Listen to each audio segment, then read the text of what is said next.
touch it, a brown foot slaps down hard and its owner shouts, "That's my money!"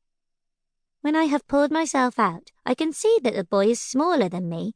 I take a step forward to show him that I'm not scared anyway, because now that Kit is at the senior school, I have to stand up for myself a bit more. I immediately feel guilty when the kid cringes straight backwards. He jerks his thumb over his shoulder and says, "That man gave it to me. He wants you to go over and talk to him." "What for?" I say, but the kid just shrugs and walks off. I look across to where there is a man alone in the shade of the trees that fringe the pool area. He stands out because he is fully dressed. I can't make out his face at all. It's hidden under the brim of his hat, which is pulled right down like a cowboy's. I look around for Kit. There is no point shouting to him because all that is visible is the yellow snorkel and the slick, wet back of his head. I tug my swimming costume down over my behind where it clings too much and pull my hair over one shoulder to squeeze some of the water out so that I am respectable. Instead of walking directly to the man, I first go past where we have set up camp with our towels. Kit's is in a heap, then mine, pulled straight, and then Debbie's held in place with her gonks. Debbie is in my class, but sometimes, like now, she likes to hang around with some of her sister's friends. She waves as I look over, and I just have time to wave back before she turns away again. I make sure that my sketch pad is not sticking out too much from under my towel in case those girls, the Wendy Carrolls, the ones who found it last time, are here. When I get to the man, my hair is still dripping, and the shade feels chilly. "My friends are watching." I point back towards the pool. He laughs, and I can see into the soft bit at the back of his mouth as he drops down to my height. I wait until he stops laughing. "I've brought you something," he says, and holds out a closed fist, knuckles towards me. "For both of you." He looks towards the pool where Kit is still splashing. When I look down into my hand, there are two small, smooth pieces of wood.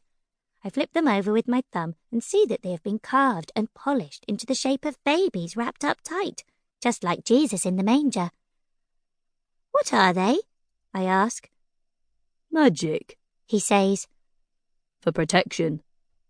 "My mum says I shouldn't take gifts from strangers," I say, still holding the babies out on my palm. "Your mum?" He makes a snorting noise. "Well, she's probably right." He grins and stands up again. "But, matter of fact, these are yours already." He must have started walking away while I look back down, because when I lift my head again, there is just the dun leather of his hat visible behind the kids queuing at the ice cream booth. I hand one of the wooden babies to Kit while we are waiting to pick up our things from the locker room. Debbie is very excited. She loves mysteries and already thinks we're a little bit magic because we appeared from nowhere and our house is always full of people. "Jinkies," she says in her Velma voice. "But who was he?" "Maybe it's a secret message from our dad," I whisper, and in my chest my heart does a little skip. Kit rolls his eyes. "Just some loony," he says, tossing his baby up and down into the air and frowning a little. He throws it back to me and I drop it into my bag where it nestles next to mine. We collect our baskets and carry them with difficulty.